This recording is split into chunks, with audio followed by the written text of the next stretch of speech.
गुरुजी, मैंने अपने बच्चों को इंग्लिश मीडियम में पढ़ाया है। अब मेरे बच्चे ने 12वीं कक्षा पूरी कर ली है। आपकी कृपा से इसको बहुत अच्छे मार्क्स आए हैं। गुरुजी, उसके मन में विचार है कि वो आपके बताए पाठ जैसे कि गणेश अथर्व शीर्ष का पाठ कर पाए, लेकिन गुरुजी उसको इस बात में दुविधा आ रही है कि वो अक्षर नहीं पढ़ पाता है। तो किस प्रकार से वो पाठ शुरू करे और कैसे उसे समझकर याद कर पढ़ पाए? यही तो लॉर्ड मैकाले की विजय है, यही तो चाहते थे वो।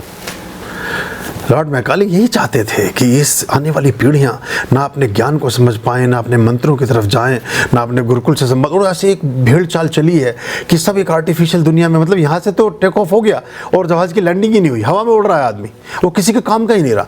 मतलब साउथ इंडिया में रहना है आदमी ने जीवन भर, ऐसा मान लो। बिल्कुल तिरुवनंतपुरम के बिल्कुल कोने वाली दुकान के बराबर में उसका घर है, वहीं रहेगा पूरे जीवन। और उसे सिखा क्या रहे हो आप? छोले भटूरे बनाना। कोई खाएगा ही नहीं कभी भी। इडली सांभर बनाना आता तो उसकी दुकान चलती, उसे डोसा और कुछ और बना दिया होता तो चलती। या वो रहना उसे जालंधर या लुधियाना में है और आप उसे सिखा रहे हो हर समय इडली सांभर और डोसा और ये, और वो वहाँ छोले भटूरे और वो कड़ी चावल का माहौल है। बड़ा उल्टा है। आप इन बच्चों की तैयारी जो कर रहे हैं, अब उसे इंग्लिश मीडियम किस लिए? एक्चुअली ये हीनता की वजह से हम करते हैं इन सब चीज़ों को। और ये मतलब एक बड़ी गहरी, और ये वो उसने सबसे पहले लॉर्ड मैकाले जब भारत आया तो उसने देखा कि इतने प्रॉस्परस क्यों हैं, इतने शांत क्यों हैं, इतनी दवाइयाँ क्यों नहीं खाते, इनके पास इतनी कलह कलेश क्यों नहीं है, खेत में बैठा हुआ आदमी गीत क्यों गा रहा है, घर में रहने वाली स्त्री 50 किलो आटा पीसने के बाद भी नाच और गुनगुना क्यों रही है, ये इतने आनंदित क्यों हैं सबको लुटने पिटने के बाद भी। उसे लगा कि इनकी जड़ें मजबूत हैं, इनकी रूट्स बहुत स्ट्रांग हैं, और रूट्स है इनकी शिक्षा व्यवस्था। तो सबसे पहले गुरुकुल को अवैध घोषित किया गया।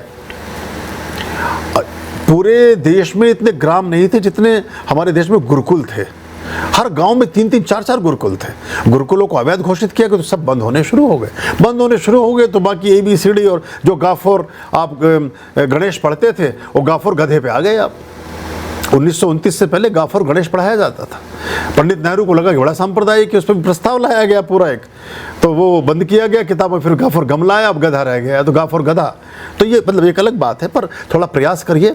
फिल्मी गाने सुनते सुनते याद हो जाते हैं, कुछ वर्ण अक्षर धीरे धीरे सिखाइए, हो जाएंगे। पर ये इंग्लिश मीडियम में और बाकी चीज़ों में आप सिर्फ क्लर्क बनाएंगे। अगर नरेंद्र मोदी इंग्लिश मीडियम से पढ़े होते तो प्रधानमंत्री नहीं होते। मोरारजी देसाई, अटल बिहारी वाजपेयी, कोई भी, ये सब एक अच्छा क्लर्क बनाती है कुछ लैंग्वेजेस आपको। बस अब यस सर करके टाई बांधे हुए दरवाजे के बाहर खड़े रहेंगे, दरवाजे के अंदर बैठे रहेंगे। आपके जीवन को बांध दिया गया एक परिधि में, उसी में आप घूमते रहते हैं। लेकिन एक विराट, अगर आपको विराटता को छूना है तो आपको अपनी सभ्यता संस्कृति को छूना होगा। मुश्किल एक और होती है, जिस भाषा को आप जानते, समझते, सीखते, पढ़ते और गुनते हैं, वैसे ही विचारों के आसपास आप होते हैं। उसी तरह का साहित्य पढ़ेंगे, उन्हीं राइटर्स को पढ़ेंगे। आपको हिंदी आती नहीं तो क्यों पढ़ोगे आप वयम रक्षाम आचार्य चतुर्सेन का?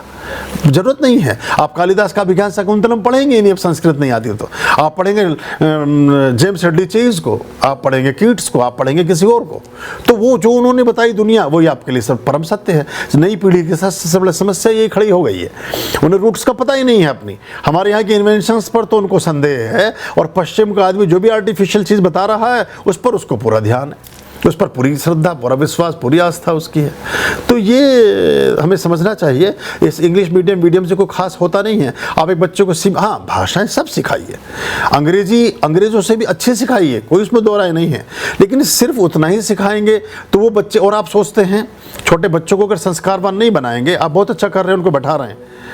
अगर आप छोटे बच्चों को संस्कारवान नहीं बनाएंगे और आप सोचते हैं कि वयस्क होने के बाद 16 साल के बाद, 14 साल के बाद, 18 साल के बाद आप एकदम से उसे बदल देंगे और एकदम से वो पूजा पाठ बैठ के घंटी हिलाने लगेगा, वो आएगा ही नहीं आपकी आवाज़ मारने पर, सुनेगा ही नहीं, मजाक उड़ाएगा आपकी इन सब चीज़ों की। ये तो छोटे से बच्चे को बैठाना पड़ेगा आपको, तभी उसके संस्कार में चीज़ आएंगी, तभी उसका जीवन बेहतर और अच्छा हो पाएगा, तभी वो श्रेष्ठ मामलों में आगे हो पाएगा।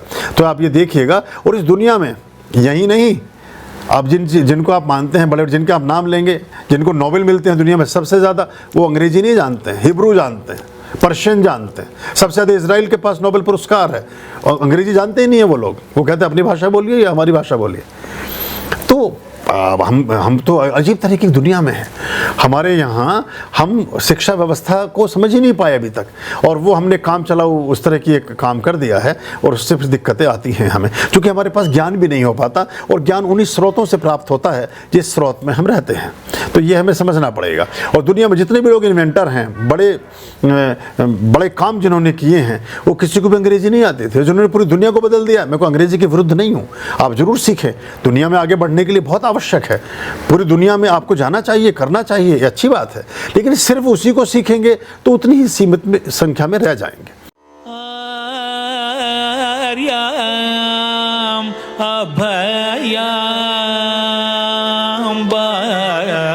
भज रे चित संततम मायाम